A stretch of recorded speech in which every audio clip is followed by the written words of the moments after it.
Hello and welcome to the All 12 Signs video series for the Aquarius full moon that's happening on the 19th of August 2024. This is a big one. Lots of squares, lots of oppositions. Midpoint of the Mercury retrograde around the same time that Saturn squares Jupiter since the activation that we had at the winter solstice 2020. Big energy here, right? My name's Chloe. I work with card divination, astrology, and I channel multi-dimensional energies through my body. You can see the hand movements, you'll hear some vocal light language, and all of this brings in healing, attunement, and activation codes to the messages that come through in these readings. So I am reading for Cancer in this video, and let us begin.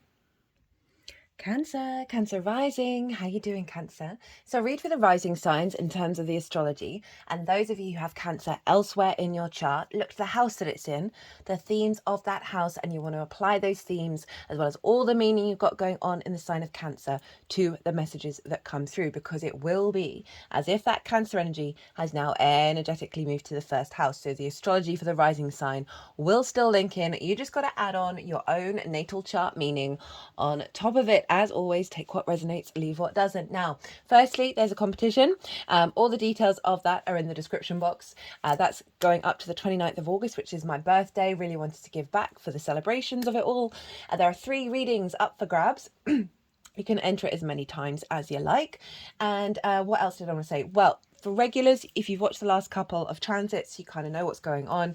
I'm doing things a little differently at the moment. I am pre-shuffling for all of these 12 signs videos, just because my usual length of video is around an hour for each of the signs. I've had something quite big happen in my life. And it's working through lots of different emotions. It's been quite difficult, kind of in a limbo phase. A cat went missing. Haven't seen her in 2 weeks. And so lots and lots of stuff going on, lots of stress, lots of sort of difficult energies. And so I'm trying to be really mindful of my energy and my time, but still really wanting to get these messages out. So I'm pre-shuffling, which means the videos are shorter.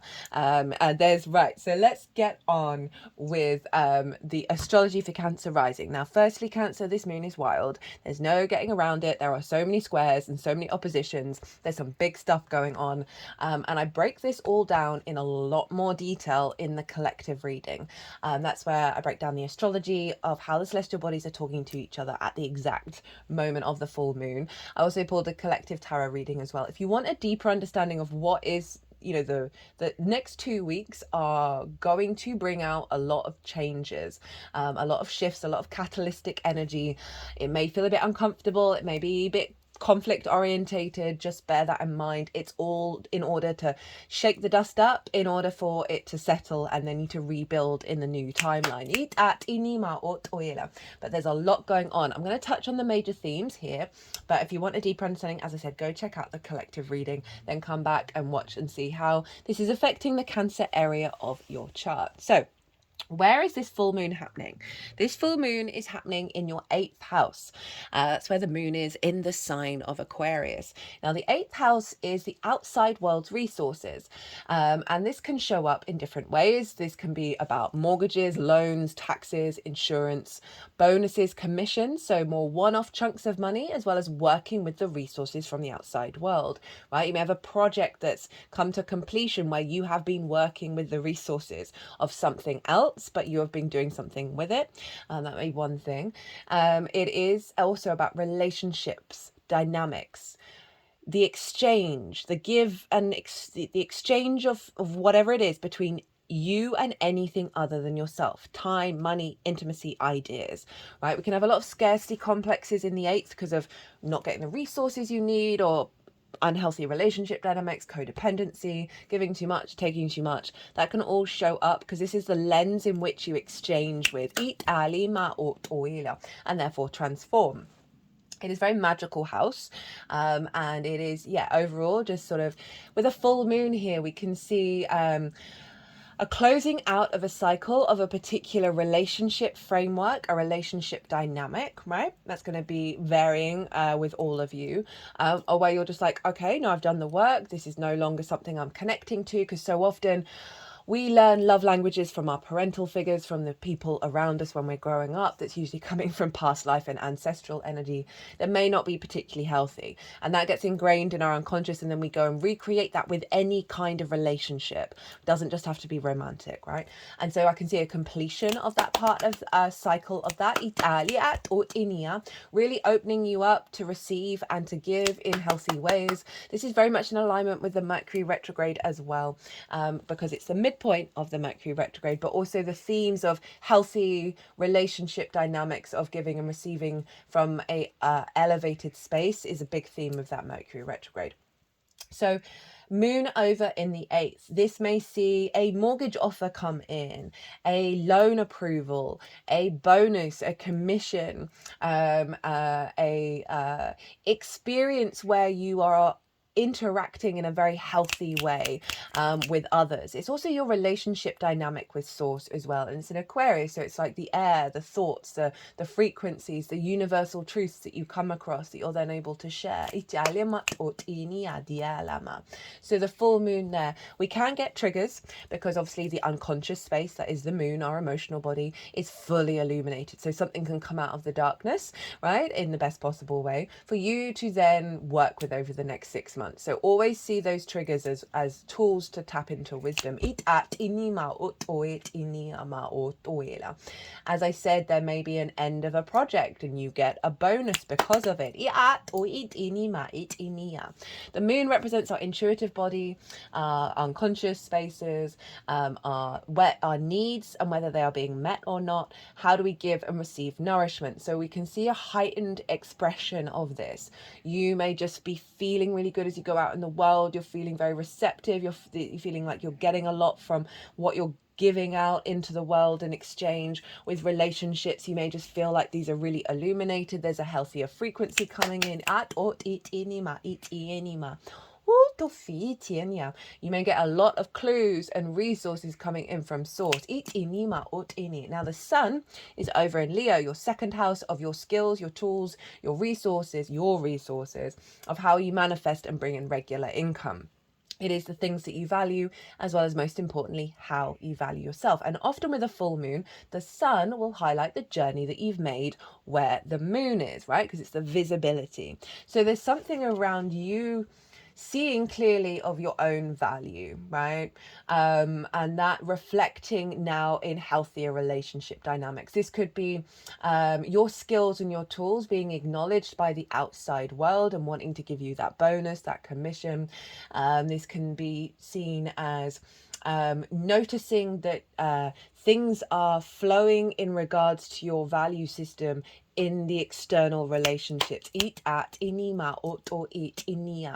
And you just may just feel really uplifted and really celebrated with how you manifest in the world. You may see the consequences of that manifestation come in with this full moon. Now I said this is the midpoint of the Mercury retrograde. So full moons bring up illuminations, they bring up secrets. And so does the Mercury retrograde, because this is the midpoint, right? This is when we get clues and support from source, from the sun, about how to then work with the second half of the retrograde, right? So we're getting a little bit more of illumination about what may have been hidden, of like, why is this going on? What's this all about? So big downloads, right? Around your skills, your tools, your sense of value. I really see like lots of clues coming in from source for you over this full moon. I've done a Mercury retrograde series. This lunation cycle that we've just had, the new moon and then the full moon, are very much entangled within that, so you might want to go check that out. And that is still live, obviously. Now, Cancer, let me crack on with all the squares and oppositions. So the sun and the moon are square Uranus over in Taurus, and Pallas Athena over in Scorpio. So all the fixed signs are being activated with this full moon.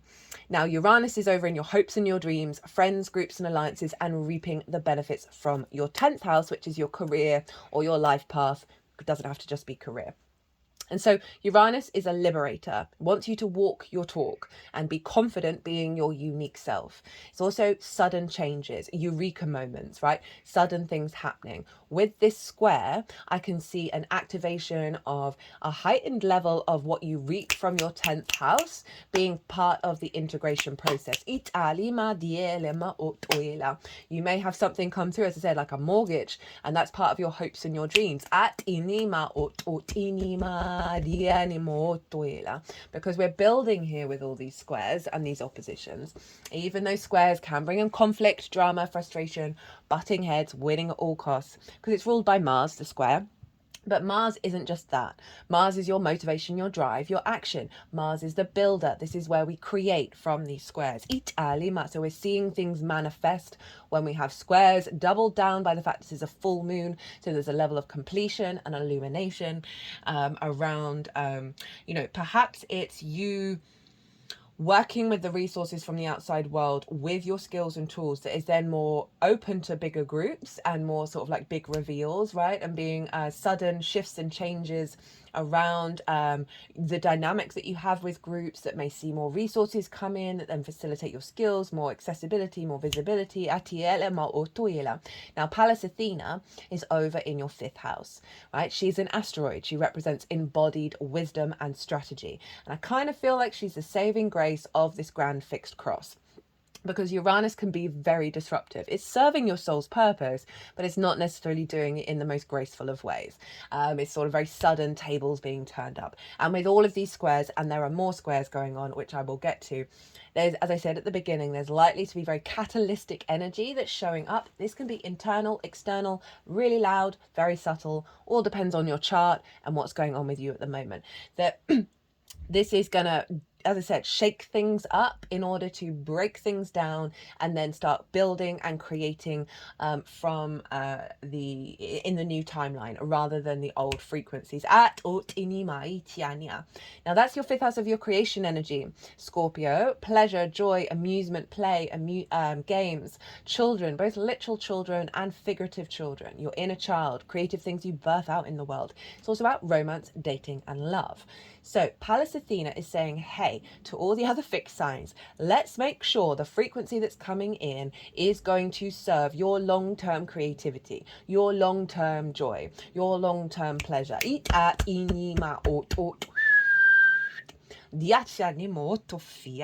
So this can really, I really feel like this is a frequency around you being aware of the new reality and being able to understand, be intuitively guided around resources, around opportunities, relationship dynamics, which are healthy for you in regards to your hopes and your dreams, your values, and your creativity and joy. And your frequency around that, matching it.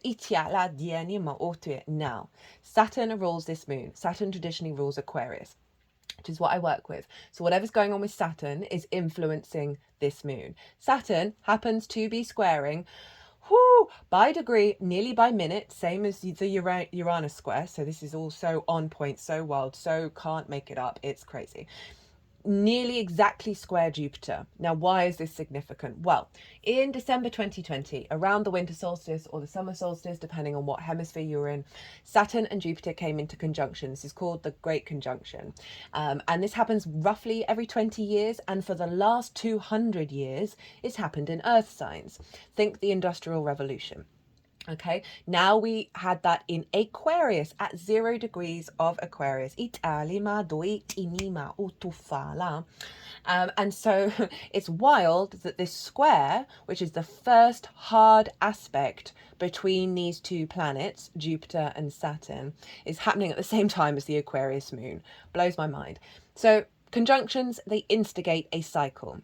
Squares, building. This is the manifestation of what got started back in 2020, December 2020. You want to think back to what got instigated then. Jupiter and Saturn of the bigger gas giants, the last two planets visible to the naked eye. They are more about your individual journey in society, right? So it's more expansive and it's not necessarily fully collective.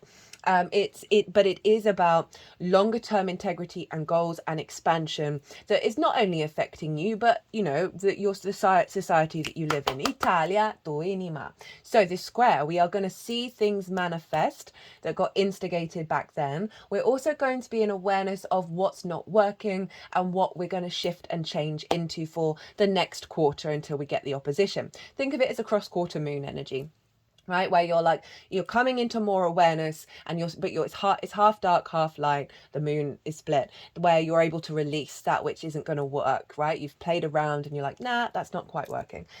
So big manifestation energy, big catalytic energy with those squares, because not only is it Saturn and Jupiter, it's Mars with Jupiter squaring Saturn. Now these are in mutable signs. We have Pisces and Gemini so far. Pisces for you, all about perspectives. That's where Saturn is. Gemini is over in your 12th house, your hidden house, your house of mysteries, right? Anxiety, grief, depression, loss, isolation, right? Underneath all of those unconscious responses is the magic of your soul. Very magical house. Jupiter's doing such wonders for you at the moment. I've done a Jupiter and Gemini transit series. You're not going to get that transit for another 12 years. This is a wisdom coming into that quite difficult house. Okay, so you might want to go check out that transit as well. So Mars and Jupiter are there. So you are recalibrating your alignment around your motivation and drive, the wisdom and the expansion and the elevation, the sense of abundance of that understanding of your impulses through your unconscious spaces with Mars, as well as being more in alignment with the magic of your soul. This is squaring Saturn over in Pisces in your perspectives. So there's something here about building from a more integrated, expansive perspective that is going to serve you in the long term, and that is going to influence that Mars in your motivation and drive. Not only that, Venus is opposite Saturn over in the sign of Virgo. So she's opposing Saturn and squaring Jupiter and Mars. This is wild that we've got Jupiter and Saturn squaring each other, the two big gas giants, and Venus and Mars, the two personal planets. Obviously we've got Mercury involved, conjunct the sun. So this is just fully the combination of all the traditional planets are all in alignment here. And then we've got Uranus thrown in as well. So Virgo for you is in your 3rd house of your communication, how you find meaning in the day-to-day, your local environment, your environmental frequency, and how the lens in which you communicate through. So Venus being there opposite Saturn can see a boundary between your perspectives and your ability to walk your talk on your day-to-day, the ability to communicate your perspectives, as well as, because with oppositions we can highlight where things are out of balance. What we really want to do is bring them into balance. Venus opposite Saturn is hardcore level commitment to things that you love and desire, right? That sense of connection and creativity in your day-to-day, your ability to bring those perspectives into your day-to-day and be very charming about it. Italia, fine, and find more meaning in your day, more creativity, more joy, because the strength of that Saturn energy is infusing with Venus, and she's helping you feel good in your day-to-day environment, and also bringing a level of charm to Saturn, Italia, when they're in harmony with one another. Now, this is all squaring Jupiter and Mars over in your 12th house. Those of you who have things in Sagittarius around 13 to 25 degrees, you could make it a bit wider. If you have things around those degrees, you are forming a grand mutable cross. So we've got a grand fixed cross with crosses, grand crosses. We can feel like you're being pulled in lots of different directions. So all those fixed energies that I talked about, you can feel like being pulled in lots of different. If that feels like the case, what you want to do is get in the center of it all. Be still, meditate, quieten your mind, and then see what your intuition is telling you in which direction to go, because they'll all want you, and you've got to figure out the framework in which you get them to work together. It's going to be very personal to all of you. I recommend the stillness in the center. Same with the mutable. So it can turn into a generator. That being pulled in directions, get them to unify, and then it turns into a generator. So for those of you who do, you've got a grand mutable cross as well. I love this. Fixed energy is very consistent. It's very loyal, can be very stubborn, but it is about keeping on going, right? So we've got these core fixed fundamentals that are being activated with all of this mutable energy. It iania, ishaliania. Diania, Ishala, Ishalama it anima otoini.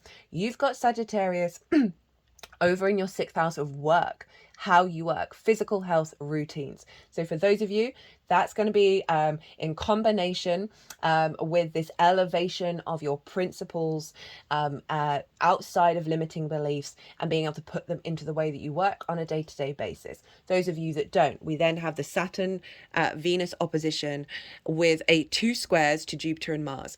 It's a T-square. With a T-square aspect, the release point is the bottom of the T, and that is Jupiter and Mars. So this is calling you to go inward, to go into those unconscious spaces, to withdraw, to allow things to come up from those dark recesses, to give yourself moments when you're perhaps feeling overwhelmed, to recalibrate. Okay, why do I think this? Why do I perceive this?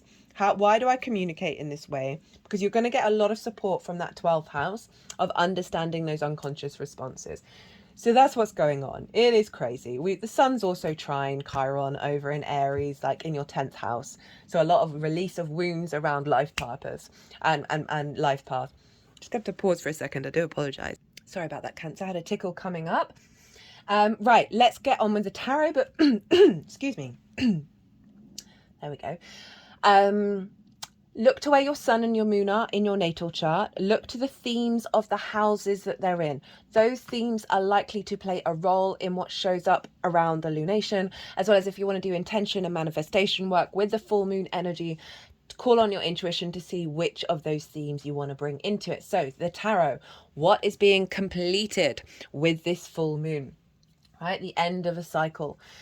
We have the 3 of Pentacles, the moon, the 8 of Wands, and the Fool. And the Fool actually came out twice. I put the Fool back because it kind of fell out in a way that felt more like me being clumsy rather than it being guided, but the Fool came out again. So this is a really interesting combination of cards. We have the 3 of Pentacles. This is about mastery of self and also collaboration. It's a perfect card for the 2nd, 8th house transit, right? Of mastery of your skills, your tool set, your sense of value. And because of that, you are leading to collaboration with the outside world, right? In order to create something beautiful and long lasting, right? So this is the vibe of this card. But it's come with the moon, and I don't normally read the moon in this way, but it feels like this has been something that has felt like it's been hidden.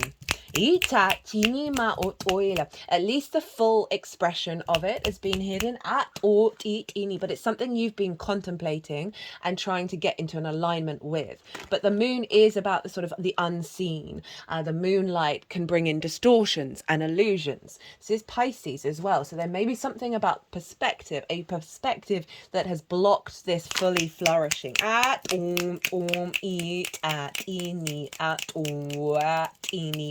They're liking that. Italia do fialima dieshalima auto itinia. But the moon is also about heightened sensitivity, intuition, psychic abilities. So I get 2 threads with this. One, that there's a block, that there's something that's been hidden, and you've been then perhaps tapping more. You've just noticed your spidey senses, your intuition's been kicking up a little bit, that you can feel that this is coming. You're also being an awareness of your needs, your nourishment, your sensitivity around the wound that this may represent. We then get the 8 of Wands, and this is all about alignment. This happens to be Mercury in Sagittarius. And obviously Sagittarius is your the work house, right? How you understand how to work, right? Physical health and routine. So there may be something around that Sagittarius energy, particularly in regards to the resources of the outside world, of you being the way that you work being visible, and you're getting a bonus, you're getting more resources coming in, whatever it is, or more connection to source, whatever. But this is the Eight of Wands. It is all about alignment. It's about fast movement alignment. And this feels like what the moon is helping complete and bring in, because you've been in awareness of this, because you've been sort of on the subtle energetic fields. Obviously you are ruled by the moon, so this is brought in a level of alignment, and the moon is magnifying it, right? Of bringing that Three of Pentacles in. And then we have the Fool, right? This is about embarking on a new journey, right? That's really heart opened.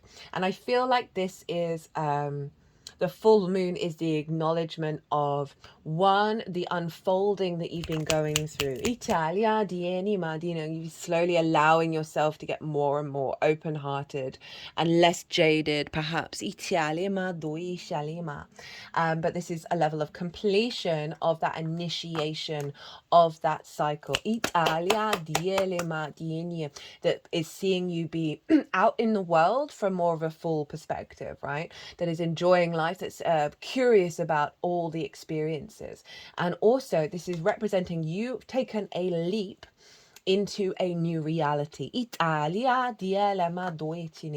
healthier relationship dynamics, moving away from scarcity, and truly understanding the play of existence, and that becoming a core value. So let's look at what's at the bottom of the deck, and we have the Ten of Cups, which is lovely. Now this is what's being activated with the full moon. So this is the download that we get at the full moon, that we're then going to be working with over the next 6 months. So what's being activated? What is the intention of the manifestation of this cycle? We have the Page of Wands, the Five of Cups in reverse, and the King of Pentacles.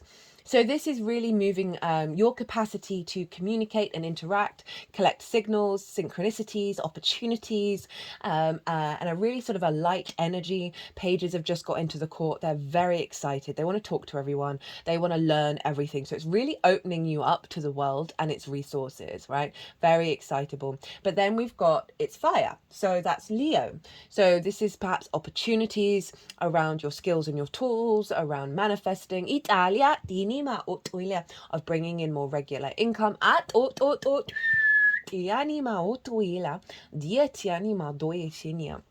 it's come with the Five of Cups in reverse.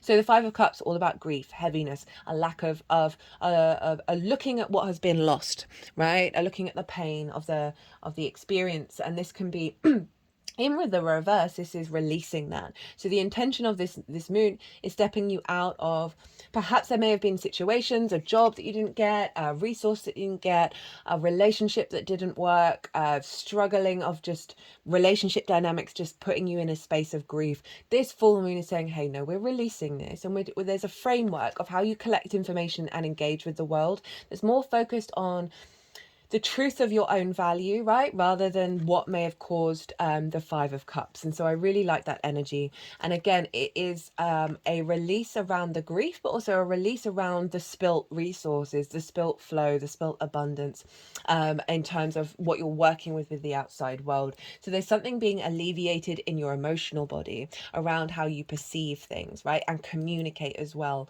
So rather than expecting and the signs of repeating cycles or communicating in a way that's a heaviness that isn't really in alignment with your true frequency, this is being released. And then we've got the King of Pentacles. This is great for the money houses, great for resources houses, because the King of Pentacles is not looking at the world as if everything has fallen over, right? And things are no more. This king creates from abundance. You see all those grapes, they represent the harvest. It's holding the golden scepter, and the only other card that has that is the Empress, and she is all about creation. This card is so fertile, so abundant. So this moon is bringing in your capacity to create from this abundant place, to take action from this abundant framework. We can also see more resources coming in where you're able to take action from a sort of a more abundant space. That can be spiritual, mental, emotional, physical, right? Anything. But what it's doing, it's allowing you to see the abundance in the 3D and to be able to create from that. It's also a level of maturity there. in regards to relationship dynamics, of wanting things to work from a place of abundance, wanting things to work from a place of creativity and action rather than that grief, right? Eat. Now, 10 of Cups, one of obviously the best cards in the deck. This is about the internal alignment, eternal alignment the internal eternal alignment of feeling gratitude, feeling abundant. You then start to see this manifest out in the world, right? So this is a rainbow. It's the only rainbow in tarot. I link it into the chakra body, and therefore when our chakras are in alignment, we then start seeing the rainbows. We start seeing things that give us emotional alignment out in the external world that are connected to you but not solely about you. So we've got the happily ever after family. That's just a figurative representation of it not just being about you. It's being about other things. So for some of you, this may be about that. It may also be situations and scenarios in your life just feeling good, that things are starting to manifest. Remember, we've got Uranus over in the hopes and dreams, right? Of sudden shifts and changes around perspective of creativity. Pallas Athena down in the 5th house. Italia, Inima. That's really opening up more space that's serving you in the long term. So how to amplify the intention of the full moon. We have the Two of Pentacles, the Page of Pentacles, the Queen of Cups, the Queen of Wands. This is a pretty straightforward message. So the Two of Pentacles, for me, this is the hamster on the wheel, right? Round and round and round we go, right? No joy, no fun, no play, just pure survival mechanism, pure repeating of cycles of never being able to get off that hamster wheel, right? So this is like a fear mindset, a scarcity mindset. So this is in reverse, is calling you, if you get in these moments, try and reorientate your perspective. Because we've got the Page of Pentacles. Now, the Page of Pentacles is about, obviously communication about material things, opportunities via material things, and the framework in which you collect information and share information about the material. So resources, work, skills, tools, how you want relationships to work in the 3D. The Page of Pentacles is calling you to think differently, to step into a framework that's seeing opportunities, seeing messages rather than just being stuck on the wheel. Italia, inima, it's all about the framework. So do your best to step outside of the hamster wheel. I would create time, maybe go for walks, smell the flowers, do things for you that help regulate you back in the 3D realm, that isn't so much, I need to do this, I need to do that, I need to do that, I need to do that, I'm not getting what I need here, I need to do this, or just like the hecticness. This is calling you in those moments, step out of that space and try and do something in the 3D that helps you get out of the rat race, mindset, right? And really recenter. And then we got that Page of Pentacles, as I said, see the signs, see the clues, observe reality. Also, as I said, very useful. They are so excitable. They're not jaded, the pages. And so this is calling you to look to the future rather than the repeating cycles. Rather than that 5 of Cups, we're reorientating. And then we've got the Queen of Cups, Queen of Wands. So this is, obviously quite Leo energy with that cat, Itofania, and this can often be linked into Cancer. So there's the emotional body and there's the passions and the instincts. Queens nourish, they nurture, they're very yin in nature, they strategize, they bring depth, they bring nuance. And this is asking you to cultivate your inner water body and your inner passion. So the Queen of Cups, she's very psychic. She can see so far into the future, but she's not worried. She's not in fear. She's not the Two of Pentacles. In fact, she's so serene. She's turning into the ocean, like her foot is turning blue. She's so in the present moment. So this is calling you to tend and nurture your emotional body, right? Be very kind to yourself. Be very loving. This is also about heightening your intuition, not stepping out of that fear state, letting things be in flow. This is about self-care. And then we have the Queen of Wands.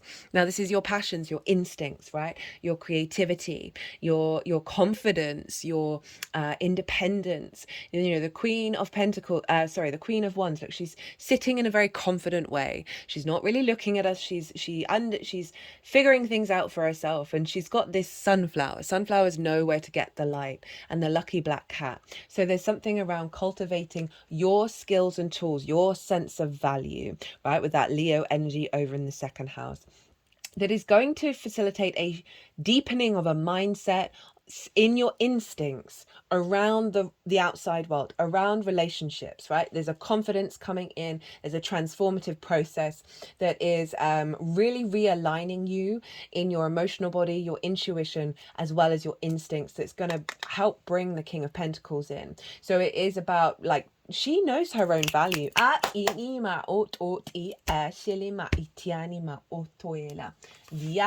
So you have two oracle cards. They're very similar in their visual energy. We have the Wailing Tree, reconciliations, a tidy house, clarity and organization. So let's start with the Wailing Tree, which I don't think I've had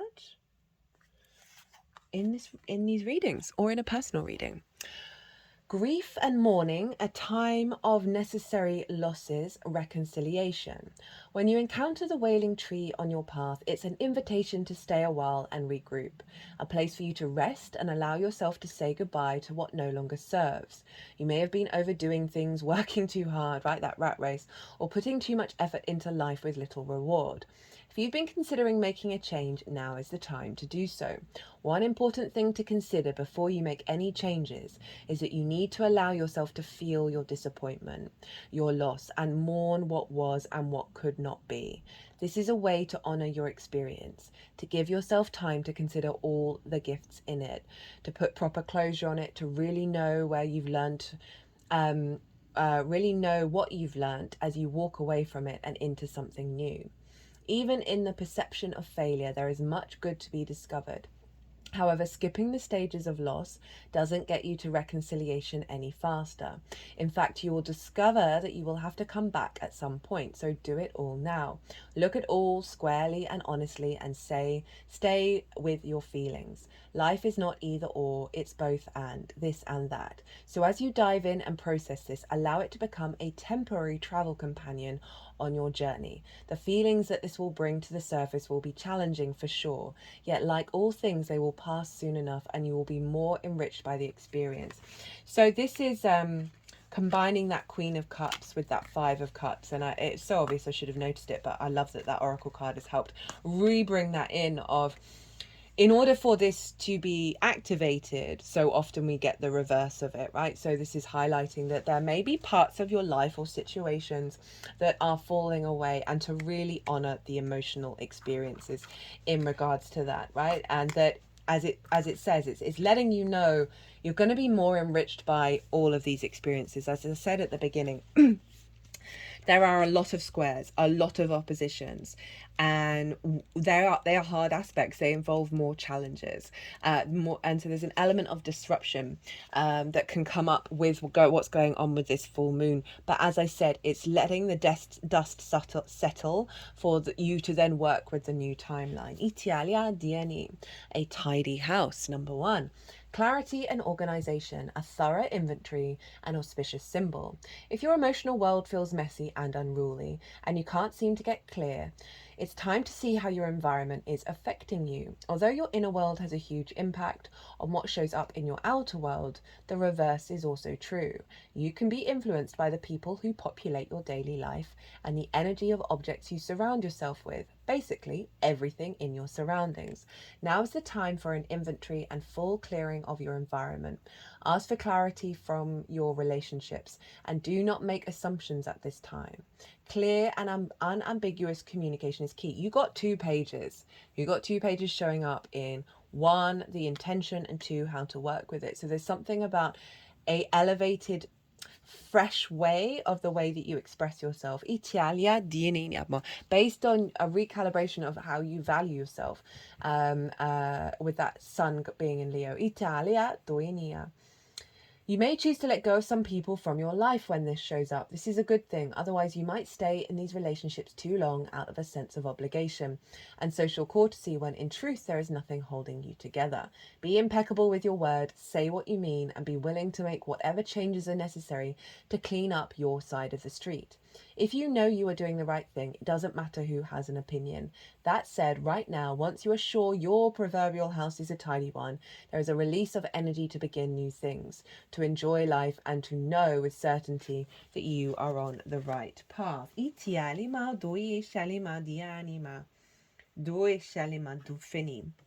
So this very much feels like the recalibration that's coming in with this moon is clearing a lot of mess that's in the house. If you think Mars and Jupiter over in your 12th house, eat at in these unconscious spaces, those trauma responses, those limiting beliefs, right, that have caused perhaps distortions in love languages, your sense of value, right, your connection to joy and creativity. This feels linked into that, right, that Jupiter and Mars are really helping shift your motivations in the way that you take action, as well as Mars can very much be about cutting, can help cut away and clear a lot of clutter. They're just shaking my head right now, in the unconscious spaces, that is allowing you to then reconnect back to yourself in a very beautiful way. Okay, Cancer, I'm going to leave it at that. I hope you enjoyed this reading. I hope it resonated. If it did, do not forget to hit that like button. It brings me a lot of joy and also helps the algorithm. There is a competition.